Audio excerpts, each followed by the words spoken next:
Hello and welcome to Wednesday Wisdom here at Raising Remarkable Teenagers. Now, this week is Anti-Bullying Week, and I'm going to make this statement. Bullies behave like pests, and we must expose them for exactly who they are. I'm going to talk about two things. One, the secret code of bullies. The second thing I'm going to talk about is how to break that secret code. Because I tell you, once we break this secret code, we can banish bullying off to oblivion. Now, let's start with some statistics. According to the Anti-Bullying Alliance, 34% of teenagers, young people between the ages of 11 to 16, have experienced bullying. 34%. Now tell me, what is 34% in real numbers? Think about how many young people, how many teenagers have been exposed to bullying. Think about that. Sometimes when we talk about percentages, we think of them as just percentages. But I want you to think about this 34% translates into hundreds of thousands of kids being bullied. Now let's come down to that is a person, someone's child, your child, my child. See, when we talk about statistics, they may just be statistics until they hit home. When it's your own child, when it's my own child, now that sinks home. Let's go back to the statement I made earlier. Bullies as pests. Pests. And we must expose them for exactly who they are. And if you think I'm being too harsh by saying that they behave as pests, I want you to imagine termites. I don't know if you know anything about termites. Termites are those sneaky ants that enter into a tree and then they eat them from inside. They can make even the strongest of tree rot. That's exactly how bullies operate. They say things, do things, gang up with others to terrorize inside. They scrape and scathe your spirit, making you emotionally hollow.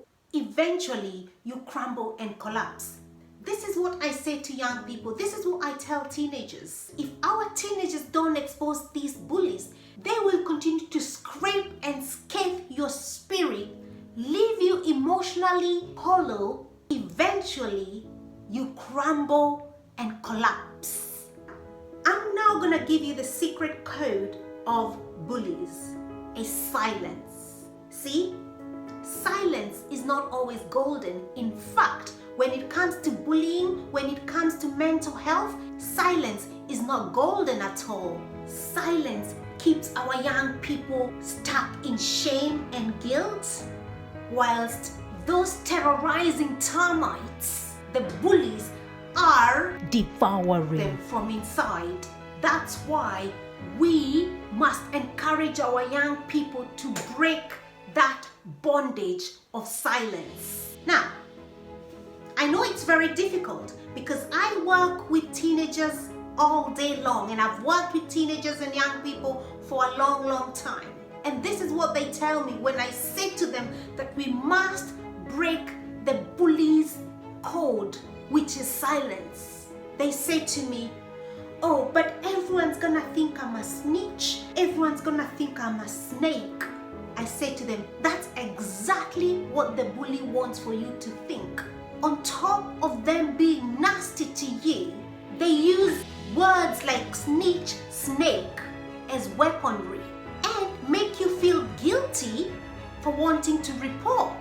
Not only are they hurting your teenager, now your teenager is feeling shameful and they are feeling guilty.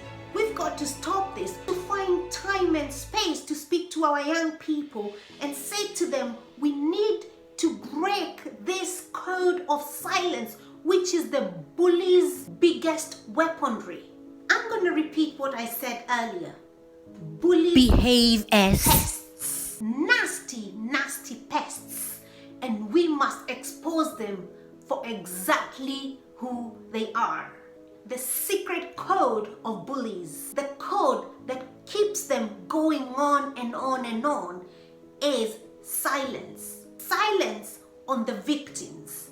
But how can we empower our young people to break that code? How we can empower them is encourage them to break the silence. It's okay to tell, but it's the only way to break out of that ring of being bullied. Now, as parents and educators and carers of teenagers, if we don't encourage our young people to break that silence, this is what's going to happen. Our young people end up with mental breakdown, some to an extent of suicide, or they will go and join those bullies, those gangs, as a way of seeking protection. I have spoken to many teenagers who are in the gangs, and they say to me that the only reason they joined the gang is to gain their favor, to stop being bullied, to stop being hurt. So they wanted to be part of it. How sad is that? But we can stop it. We can stop it by encouraging our teenagers to speak up, to say it. Let's normalize reporting, otherwise we'll be part of the problem. There is a quote by Martin Luther Jr. Evil continues to happen because good people keep silent. Good people keep quiet and don't report. So, let's encourage our young people to report. Of course, they might tell you that they don't want to be snitches and snakes. But we must remind them. No, you're not being a snitch. You're not being a snake. You are being a defender, a protector of your well-being. When you report, you are protecting your well-being. You are protecting yourself as a person. You are protecting your dreams, your purpose. When you report evil, you are protecting everything that you are. If you don't report, what happens? You're dogged with shame and guilt and the pain, the emotional pain, and sometimes even physical pain of being bullied, which can jeopardize our young people's purposes in life. So we need to step up. I hope you can have that conversation with. I encourage you to have that conversation. Whichever position you are that you come across young people, encourage them to open up, encourage them to break that silence. I tell you what, God knows what could have become of me if I did not open up to talk about these bullies. Were it not for shouting and screaming and telling, next thing would have been rape. We need to encourage our young people to speak up and shout out. That's the only way to burst these bullies. Otherwise, every time they get away with it, they feel invincible. They not only will do the same thing to your young person, they do it to another and another and another. I hope you have that conversation with your young person.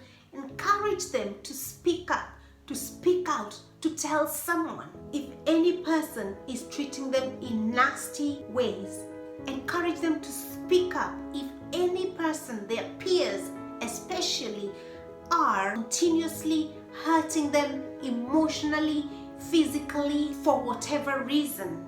Now, there's the other side where your young person is the bully. What we have found is that bullies, these are kids who are hurting, and the only way they know to relieve of themselves the pain that they feel inside is to hurt another person. So they continue to propagate this, what we call a chain of pain. But it doesn't have to be that way. If you know of a young person who's a bully, they can get help. Because there's one thing I believe, no child was born evil. Unfortunately, life may have taught them to be evil, to be nasty, and we can change that.